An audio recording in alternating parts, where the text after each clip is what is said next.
మంగళవారం చంద్రబాబు అధ్యక్షతన మంత్రివర్గ సమావేశం జరిగింది. ఇసుక విషయంలో ఎమ్మెల్యేలు జోక్యం చేసుకోవద్దని, అధికారిక వ్యవహారాల్లో కుటుంబ ప్రమేయం లేకుండా చూసుకోండని, వైకాపా ప్రభుత్వ హయాంలో ఇసుక దోపిడీ యథేచ్ఛగా సాగిందని, కోర్టు ఆదేశాలను సైతం లెక్క చేయకుండా దొంగ సర్టిఫికెట్లతో సుప్రీంకోర్టును పక్కదారి పట్టించి ఇసుకను అక్రమ రవాణా చేసి సొమ్ము చేసుకున్నారు. ఇసుకలో జోక్యం చేసుకుని మీరు చెడ్డ పేరు తెచ్చుకొని ప్రభుత్వానికి చెడ్డ పేరు తేవద్దని హితవు పలికారు.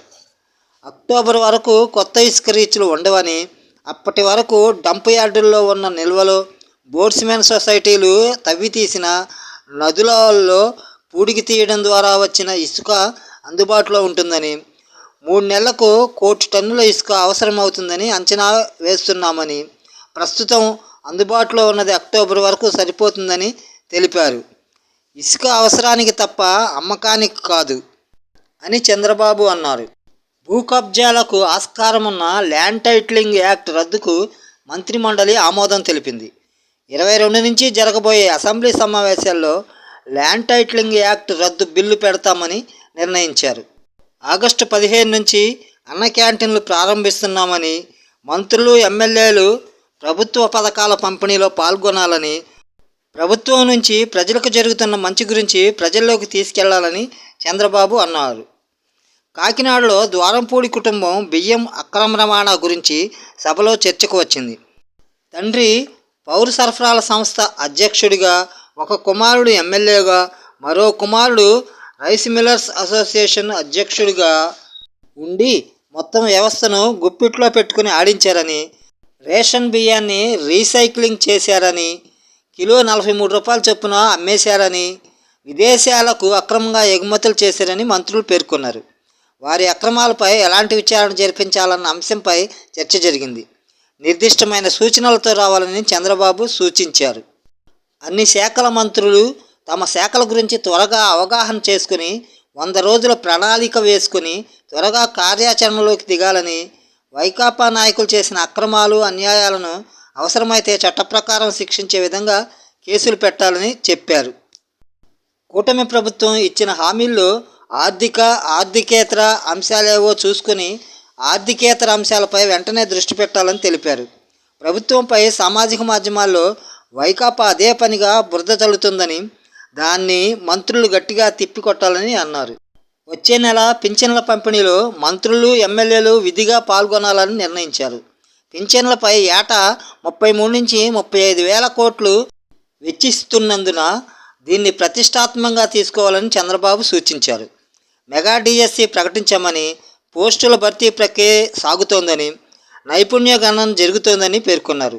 చంద్రబాబు ఢిల్లీ పర్యటన అంశం చర్చకు రాగా, ఆర్థిక ఇబ్బందులు, రాష్ట్రానికి సంబంధించిన పనులు ఉన్నాయి కదా, అందుకే వెళ్తున్నాను. కొన్ని అంశాలు కార్యరూపం దాల్చే వరకు గోప్యంగా ఉండడమే మంచిది అని వ్యాఖ్యానించినట్లు తెలిసింది. గత ప్రభుత్వం రైతులకు చెల్లించకుండా బకాయి పెట్టిన డబ్బులు 1000 కోట్లు ఎన్డీఏ అధికారంలోకి వచ్చాక అప్పు తెచ్చి మరీ చెల్లించిందని, కానీ ఆ విషయాన్ని ప్రజల్లోకి సరిగా తీసుకెళ్లలేకపోయామని అభిప్రాయం వ్యక్తమైంది. పరిపాలనలో మెరుగైన విధానాలు ప్రవేశపెట్టేందుకు అవసరమైన శిక్షణ ఇచ్చేందుకు global institute for good administration పేరుతో ప్రత్యేక సంస్థను ఏర్పాటు చేసే యోచనలో ఉన్నట్లు చంద్రబాబు తెలిపారు. 500 రూపాయల కరెన్సీ నోటుపై స్టార్ సింబల్ ఉంటే అవి నకిలీ అంటూ సోషల్ మీడియాలో జరుగుతున్న ప్రచారంపై కేంద్రం క్లారిటీ ఇచ్చింది. ఇది పూర్తిగా అవాస్తవమని ప్రెస్ ఇన్ఫర్మేషన్ బ్యూరో స్పష్టం చేసింది. స్టార్ గుర్తు కలిగిన నోట్లు నకిలీవని జరుగుతున్న ప్రచారం తప్పు అని పిఐబి ఫ్యాక్ట్ చెక్ విభాగం ఎక్స్లో తెలిపింది. ఈ తరహా 500 నోట్లు 2016 డిసెంబర్ నుంచి మార్కెట్లో చలామణిలో ఉన్నట్లు వెల్లడించింది. దేశంలో వివిధ రకాల కరెన్సీ నోట్లను ఆర్బీఐ జారీ చేస్తున్న విషయం తెలిసిందే. మామూలుగా నోట్లపై సీరియల్ నెంబర్ ముద్రించి ఉంటుంది, కానీ కొన్ని నోట్లపై స్టార్ సింబల్ ఉండడంతో కొందరు సోషల్ మీడియాలో అలాంటి కరెన్సీ నోట్లు చెల్లవంటూ గతంలోనూ ఇదే తరహా పోస్టులు పెట్టడంతో అప్పట్లోనే ఆర్బీఐ ఒక క్లారిటీ ఇచ్చింది. ఇతర నోట్లలాగే అవి కూడా చెల్లుబాటు అవుతాయని తేల్చి చెప్పింది. ప్రిఫిక్స్, సీరియల్ నెంబర్ మధ్య ఈ స్టార్ గుర్తు ఉంటుందని తెలిపింది. స్టార్ గుర్తు అంటే దాన్ని రీప్లేస్ చేసిన పునర్ముద్రించిన నోట్లు అని ఆర్బీఐ స్పష్టత ఇచ్చింది. ఆ నోట్లను సులువుగా గుర్తించడానికి ఈ స్టార్ సింబల్ వినియోగిస్తున్నట్లు గతంలో పేర్కొంది. విజయవాడ ప్రకాశం బ్యారేజ్ వద్ద కృష్ణానదిలో నీరు సాధారణంగా నీలం రంగులో ఉంటుంది. 2 వారాల కిందట నుంచి పట్టిసీమ ద్వారా గోదావరి నీరు వచ్చి కృష్ణానదిలో కలుస్తుంది. దీంతో కృష్ణానది నీరు ప్రకాశం బ్యారేజ్ వద్ద పూర్తిగా రంగుమారి కనువిందు చేస్తుంది. రాజధాని అమరావతిని చెన్నై కోల్కతా జాతీయ రహదారి NH-16తో అనుసంధానిస్తూ మొత్తం 3 రోడ్లు అభివృద్ధి చేయాలని రాజధాని ప్రాంత అభివృద్ధి ప్రాధికార సంస్థ CRDA యోచిస్తోంది. గతంలో రూపొందించిన రాజధాని ప్రధాన మౌలిక వసతుల ప్రణాళిక ప్రకారం ఒక్క సీడ్ యాక్సెస్ రోడ్డు E3ని మాత్రమే మణిపాల్ ఆసుపత్రి వద్ద జాతీయ రహదారితో కలపాలనుకున్నారు. ఇప్పుడు దాంతోపాటు E11, E13 రహదారులను కూడా NH-16తో అనుసంధానించనున్నారు.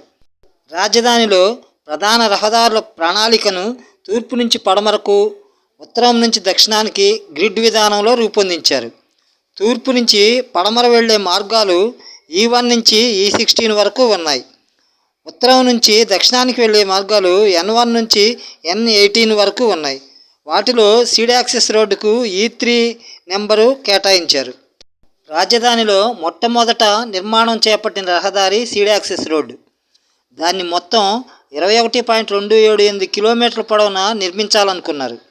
దొండపాడు నుంచి ప్రకాశం బ్యారేజ్ వరకు 18.270 కిలోమీటర్లు ఒక ప్యాకేజీగా, బ్యారేజ్ నుంచి మణిపాల్ ఆసుపత్రి వరకు 3.08 కిలోమీటర్లు రెండో ప్యాకేజీగా నిర్మించాలని తలపెట్టారు.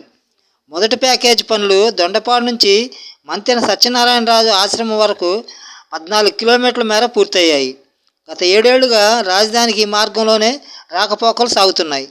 వైకాపా ప్రభుత్వం రాజధానిపై కక్షగట్టి పనులు నిలిపివేయడంతో సీడ్ యాక్సెస్ రహదారి నిర్మాణం కూడా పూర్తి కాలేదు. మంతెన సత్యనారాయణరాజు ఆశ్రమం నుంచి ప్రకాశం బ్యారేజ్ వరకు, అక్కడి నుంచి మణిపాల్ ఆసుపత్రి వరకు రోడ్డు నిర్మాణానికి భూసేకరణ సమస్యలున్నాయి. వాటిని అధిగమించేందుకు మరికొంత సమయం పట్టే అవకాశం ఉంది. E3తో పాటు ఇప్పుడు E11, E13 రహదారులను కూడా హైవేతో అనుసంధానించాలన్న ప్రతిపాదనను CRDA తెరపైకి తెచ్చింది. ఇప్పటికే NH-16 నుంచి మంగళగిరి ఎయిమ్స్కు కొండల పక్క నుంచి ఒక రహదారి నిర్మించారు. అదే తరహాలో E11, E13 మార్గాలను కూడా కొండ అంచు నుంచి తీసుకెళ్లి హైవేతో కలపాలని CRDA భావిస్తుంది. వీటికి భూసేకరణ సమస్యలు లేవు కాబట్టి త్వరగా పూర్తి చేయాలని CRDA యోచిస్తోంది. వీటిలో E11 రహదారిని నీరుకొండ నుంచి నవలూరు వరకు 6.3 కిలోమీటర్ల మేర నిర్మించాలన్నది ప్రణాళిక. దాన్ని మరో 4.50 కిలోమీటర్లు పొడిగించి హైవేతో కలపనున్నారు. ఈ రోడ్డు నిర్మాణం 2019కి ముందే మొదలై 42% పూర్తయింది. అప్పటి ప్రణాళిక ప్రకారం E13 రహదారి పొడవు 7.31 కిలోమీటర్లు కాగా దాన్ని మరో 2.2 కిలోమీటర్లు పొడిగించనున్నారు. అది నీరుకొండకు దిగువన మొదలవుతుంది. రాజధానిలోని SRM, అమృత యూనివర్సిటీలు ఈ 2 రహదారుల మధ్యలోనే ఉన్నాయి. ఆంధ్రప్రదేశ్ రాష్ట్ర శాసన వ్యవస్థ సెక్రటరీ జనరల్గా ప్రసన్నకుమార్ సూర్యదేవర నియమితులయ్యారు.